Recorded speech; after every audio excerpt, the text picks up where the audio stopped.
3 fois par semaine environ, Fulvio Fossa sort en mer. Le travail de ce chercheur, l'étude des dauphins, très nombreux dans les eaux qui bordent la côte de la Ligurie.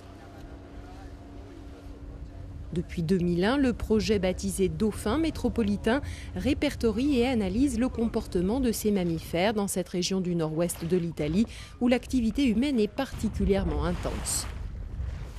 Les 5 terres, véritables bijoux des côtes ligures, attirent chaque jour des centaines de bateaux de plaisance et les ports de Gênes et de La Spezia figurent parmi les plus actifs d'Italie.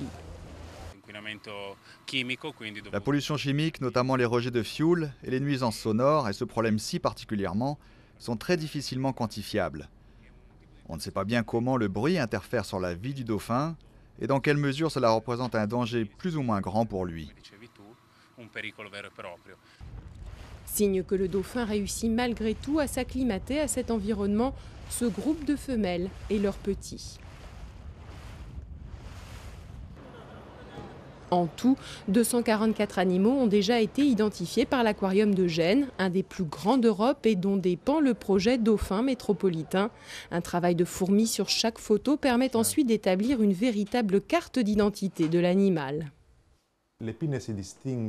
Les nageoires dorsales sont reconnaissables et différenciables aussi bien par leur forme, celle-ci par exemple est fourchue, que par leur âge ou par les cicatrices qu'elles présentent et qui témoignent des altercations violentes entre ces animaux.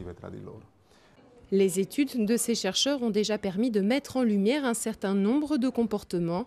Ainsi, les dauphins des côtes ligures et toscanes ne se hasardent quasiment jamais dans les eaux territoriales françaises, pourtant très proches puisque les côtes corses ne sont qu'à seulement 80 km de là. La raison ?